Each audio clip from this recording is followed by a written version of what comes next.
All right, I guess we're ready then, right? Is I it think we 7? are. 6? 6, yep, it's after 6, okay. 6:03. Okay. Hello and welcome to the October 17th, 2024 meeting of the Litchfield Heritage Commission. Let's all stand to pledge allegiance to the flag. I pledge allegiance to the flag of the United States of America and to the republic for which it stands, one nation, under God, indivisible, with liberty and justice for all. Okay. Carl, you can start with the roll call. Carl Frank, Vice Chairman. Mary Colby, Chairman. Stephen Callaway, member. Gail Barringer, member. Okay. And Steve Gannon, our Selectmen's rep, is unable to be with us tonight, traveling for business. And Corey, our alternate, was on call for work. Okay, approval of the September 2024 minutes. Did everybody have a chance to look at them? Yes. Okay, does anybody, I had just one slight correction because it does say that I called the meeting to order and I wasn't here. So that could just be struck, and other than that, does anybody have any corrections or? Didn't even see that. No, I just read it too fast. Okay, yeah, well, it's what you kind of expect to see, and then, anyway, so that could be taken out. Other than that, did anybody have any issues with it? No, I No. move to accept the minutes. Okay. I'll second. Okay. All in favor? Aye. And I abstain since I wasn't here. Okay. So the minutes will be approved. Does anyone have anything to add or delete to the agenda for tonight? Yeah. No. Okay, so we'll go ahead. Public input, we have a period for public input, and seeing no members of the public present, we'll move on from that to number 7. Report on the draft historic district information. So on Tuesday, Carl and Joe Stapleton from the Historical Society and I went to the planning board to present our draft warrant, zoning and warrant article information and historic district ordinance. We provided copies for the board, and they looked it over, and they did have some questions which we tried our best to answer, and they feel it needs a little bit of they would like some clarification about how we determine if a house is historically, architecturally, or culturally significant. So, and we explained to them that we use the, and Jamin Carr from the National Regional Planning Commission was there, and he also explained that there's an inventory that was done of all the older homes in town many years ago. That information's on, I believe the Historical Society may have copies of it, but it is on. We have the original. It is on record up in Concord, and we've looked at it up there, and that we have a lot of just, I guess you would call it institutional knowledge about the homes on that road and about the, I guess the history of the homes, really. And I failed to mention that Stephen has a background in Architectural? history of architecture, right? American architecture. American architecture. And Carl, you have background. Oh, sure. Yep. Okay, so I mean, we probably should have stressed that we do have subject matter experts on board.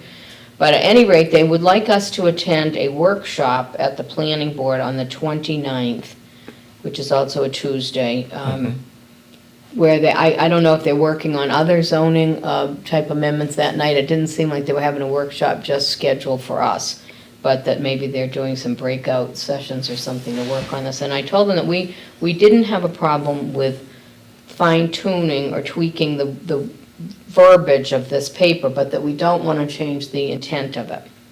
We're not changing because some people thought that it was too Draconian? No, too long a section of the 3A to have in Oh, the right, historic right, district. yeah. But if we don't go up to Robin Avenue, there's a few houses that we were reviewing that we would lose in that transaction. And that Well, would be, and- one of them would be Century Farm. Right, and the Yeah. other Established Broderick's in house. the early 1700s. There would be houses that we would lose. And that- it is the residential district And on the I main said it road. would just be an Right. overlay district over the current residential district, but there was some, say, pushback on it. May I interject and? Certainly. And underline what you're saying? My impression, having watched the meeting, was that there were good questions in terms of how do we know what's historic. In addition to what you said, Marion, we can consult with the New Hampshire Department of Resources, who helped us get the 5 buildings, the library, the church, the fire station, the school, and the Old Town Hall, where we have our museum, on the New Hampshire Register. And we can consult with the Historical Society for the state. We can look into the archives with the history of New Hampshire, the history of Hillsborough County. We certainly can find documentation Yes. for the homes, the precious older homes that we're concerned about preserving. And I did mention that there could be homes that do not fall under the, go up to the 60-year statute that we have for the Heritage Commission in general in town, but that there might be homes within the historic district that would be architecturally significant for other reasons, like being mid-century, which is now a Very desirable well, it's desirable, architectural and it's style. also a threatened, I'll say a threatened period, because those houses are being torn down. And above and to beyond build. that, we've stated before that not necessarily every old home in the district is worth saving. Right, That would have to be determined if someone put in an order for demolition as to whether it was, again, significant enough to warrant and I saving. felt, And that's I- a really good point. I think we need to help folks understand what you just said. that- right, and I tried to say that, and they really tried to get very specific and ask me about, different case scenarios, et cetera, and I said, well, I mean, if a house burns to the ground, I doubt that we're gonna require that somebody rebuild it to the old specifications. I mean, I think I really felt that they were trying to trip me up on some of this stuff, and I just said, well, I said, I don't have anything in front of I think the me. point is to keep stressing that this does not have any restrictions Right. other than to prevent the demolition of these homes. And That's all it is. Right, and I did stress that over and over again, and I also said that, I said, I can't comment on every single house in the district, because I don't have any paperwork in front of me requesting any demolition, so we would have to do it on a case-by-case basis. Absolutely, just as we do Absolutely. now. And Right. so I felt like I was really sort of, that they were trying to kind of get more information than was really necessary in, to just further this document that we want. Well, that's their job as the planning board. Well, that's their job, but I think they certainly adequately did it that night, and not always when they're talking to a builder. I'll Well, just I say that. appreciate your reaction, because I think we really are focusing in on the preservation of historic homes. Yes. Right. And the conversation seemed to drift to, a broad brush Yeah. of Right. homes. Right, And also, as we've said before, within a district like that, there's absolutely no reason that a lovely modern home couldn't be built. right, I mean, that adds character to the district too. Which is an excellent point again. Yeah. right. Well, and I said that, I said it's all part of the map, it's all Right. part of the cultural map of that area, it's part of the landscape of the town, which was very important for the people in the town when they filled out that survey, that they want to maintain that look of the Charles Bancroft Highway. Well, let's stay with that point for just one Mm-hmm. more second, because that survey also seemed to suggest clearly the preservation of, as you just said, the look, which means the land, Mm-hmm. the muster grounds, the whole atmosphere of the Charles Bancroft Highway. It is, now, we don't have any jurisdiction over that. Right. But that is the intent of the survey. Right. Right, but when I mentioned that, then I got questioned about that too. Well, you said it was only, I said, well, it is, but we want to preserve, I mean, it's what the town really wants to Right, preserve. right. Anyway, I think that the Historical Society has a lot of information about old homes, so we could certainly use that as a resource as well. And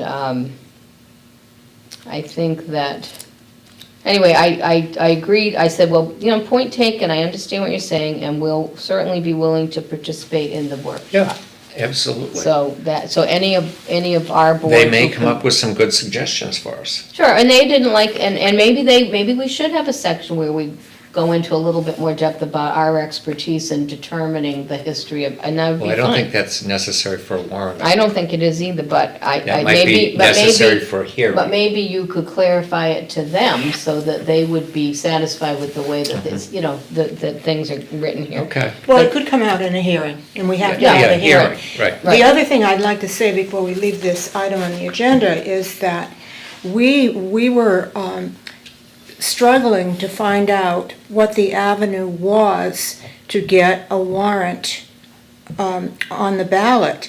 And I think we thought, and I think perhaps the Board of Selectmen thought, that we would go back to them.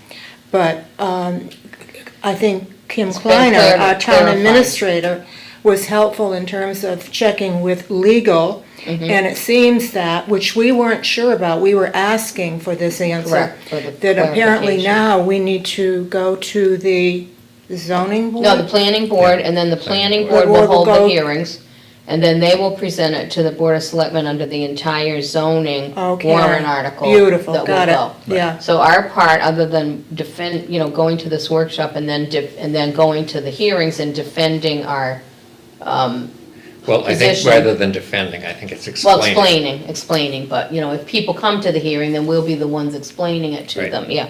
And I think they said the first hearing has to be held by January 13th and the second hearing by Okay. January 27th. Right. So we're in very good shape Yeah. time-wise. Yeah, okay. So if So we any, will plan to attend the October 29th. October 29th, okay. Session. Okay, very good. So moving along, unless anybody has anything else to add to that, okay. All right, quincentennial of USA 2026 kickoff meeting is next Thursday on 10/24. And I hope, and I will be contacting all of the people who volunteered. I will be posting it. And I have a list of about 20 people. And it will be here. It'll be here in the fire station. At what time? At 6:30. Okay, and we should Next say, Thursday. while we're being televised, that all of the public, anyone who has any interest in helping with this 250th anniversary celebration is welcome to attend, because we're gonna need all the help we can get. Right, welcome and encouraged to attend. And we would like to have participation from all the boards and commissions in town, all of the nonprofit organizations who want to reach out or want to participate in any way. Anybody with just some good ideas about a celebration, that would be great. I'm hoping that the people on the Heritage Commission will participate as much as they can, and come next Thursday if you are available. I think there'll be celebrations in every town and city across the country. Absolutely. There will. For our 250th birthday. Right. There will, just as there were in the 200. And I will reach out again via social media, via the LHS, to try to get more people from town. To put it out there again. We put it out there quite a while ago, and I did get a lot of interest, but I will put it out again closer to the date, probably starting this weekend and a couple times next week. So on social media. And Gail, if you can go into your groups that are on social media, because I don't have access to those other groups that That's you in 6 town. groups. Yeah, you have the other ones in town that I don't do Yeah, yet. 6. Okay, does anybody have any great ideas right now that they just want to bring up and they can't wait? Yeah. Okay, just thought I'd open it up, just in case. I think we all have some ideas, and hopefully next week it'll be a very fruitful meeting. So again, 6:30, next Thursday, October 24th, here at the fire station, our kickoff meeting for the America 250th anniversary. An organizational meeting. Right, it's just the organizational meeting, it's our first meeting, and we're just looking for ideas and participants. So all are welcome, everyone's encouraged to come. Thank you. Put their idea hats on. Yes, bring in your ideas. Okay, number 9, the archaeological presentation recap. I'll let Stephen handle that one. Yes, we had a very good presentation. It was held in this room with a packed house, standing room only, presented by Matt Labby, who was in charge of the exploration, I guess you'd say, of the muster grounds and the ferry site, and using ground penetrating radar.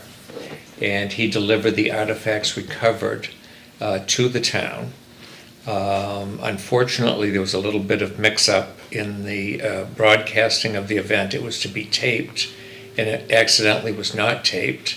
So Matt has agreed to represent sometime in the winter when he's not so busy, and at that time it'll be recorded, so it can be used again in the future. And I think it would be very nice if you also presented with him, as you did at the first one, because you're able to chime in with some Well, that was local- just a selectmen's meeting though, Gail. This is something that they did, so I think that it's better if he Well- presents, All right. because he was the man in But charge. but you do have a lot of institutional knowledge about all the Well, history of the area. he did a very good job. He did a good job. Oh, he I'm not did do a saying that great he job. didn't. Mm-hmm. I thought you teamed very nicely with him, that's all I'm saying. Okay. So everybody can stay tuned for Stay the tuned next for that. presentation. Yes, And we'll have public invited to that as well. public invited. So if you missed the first one, you'll have a chance to come again, and hopefully it'll be something that we'll be able to use the tape of and, use it for the schools or for other organizations. Right. That would be great. Good point. Okay, number 10, the Economic Development Committee report. So the last time that the Economic Development Committee met, we held a focus group with some of the people who had filled out the surveys last election day in March. And we did not get the turnout we were hoping for our focus group, but we felt like we got some good input from the various participants. And we were hoping to get the same participants to return and flesh out some of the ideas that they have for economic development in the town. And then I believe that the Economic Development Committee will then report to the selectmen on how we feel that the town should proceed as far as trying to develop certain areas in town, or to develop, to bring in certain types of industry or organizations to town that could improve the economic development. And I will report on that after our next meeting. Great. Does anybody have any new business to bring up? No, it was a very informative meeting. They put a lot of work into it, and there were lots of things to consider in trying to develop a plan for the future of the town. Right, and one thing that we have discovered is that being in the area that we're in and so close to major economic areas like Nashua and Manchester, and even Hudson and Londonderry being much bigger towns, that trying to get certain, you're not going to get a big grocery store, Right. because there's too many of them that are within striking distance. And so it's going to be difficult to get industries like that in here that people might like. Even people would like doctor's offices and things like that, but people need a bigger population base Right. than we can support. And you need better infrastructure. Right, and we don't have, right, exactly, we don't have the infrastructure, and also without having, a lot of areas don't have town sewer, and so that's another thing, if you're gonna put in light industry, you're gonna have to think about that. So there are quite a few drawbacks to a small town expanding in that way, so. Let's put in another plug for filling out the survey. Jason put a nice posting out. Other people have commented, and I think we as a group, as a commission, can urge people to fill out the survey, because if you want to have the decision regarding what is going to happen with our school system, then your part is to play and fill out the survey. And I did it, and it took very little time. Oh, the survey that they gave out at the last, at the town election, But yes. that's not connected to your. That's not the economic to the development economic, one, that's right. another survey about the Right. school, but Right. that's another important But it survey. it ties into the whole theme Yeah. of Economic economics. development, yeah, Right. right. So I don't know what the results of that have been, and I think that their school I think they had- facilities group will be coming up with a report on what they've decided to do. Have you been going to those meetings, Carl? No. You did in the beginning. didn't Which you? ones? The school. Facilities meetings? Oh, Yes. that was years and years ago. I was on Okay. the school building committee. Okay. And now the one that led up to the last vote, I didn't even know about it until Oh, okay. like a few weeks before the vote. All right. Oh, okay, yeah. It's because a friend of mine is the architect for the school system, and he mentioned it to me. I'm like, wow, this is news. Okay. Okay, got ya. Well, thank you. I just wanted to Yeah. make a public service kind of announcement. Announcement, right. Because every aspect of what's going on in our town comes right back to the economic development. Right, and I had one more comment, I did have one more thing to mention, that because our selectmen's rep has been unable to attend and is away on business this week, I told the chairman of the Board of Selectmen that I'd be happy to just give them a recap of our meeting so that they wouldn't be left out of the loop. And then I was informed by Kim Kleiner that they have decided now that they will do each month at the one of the selectmen's meetings, a person from one of the boards or commissions will, go Other to the than the meeting. selectmen? Yes, like, the first one that they'll do is recreation, so someone from recreation will go to the selectmen's meeting and report to them about all their various projects. Okay. And I believe that our That's a good turn idea. is next March. That's March a of good idea. 2025 will be my turn to go and explain everything that we're working on. Will the board still be sending reps to the various board I believe so, meetings? but because because of various things that come up, people can't always get there. And Right. so rather Right, than I the board of, understand. yeah. So, because it's only gonna be one board or commission each month, but then it'll be more like an in-depth. Yeah, that's a good But idea. that's a good idea, because then there'll be more chance for them to explain their projects more in depth. For sure. Yeah, so anyway, that was just one thing I wanted to add. And that's it, I don't have anything else unless somebody else does. All set. Okay, so we could have a motion for adjournment, So moved. Second. and seconded, okay, all in favor? Aye. Aye, okay, meeting is adjourned. Thank you all. You're welcome. Thank you, young man. You got your meeting tonight, Carl?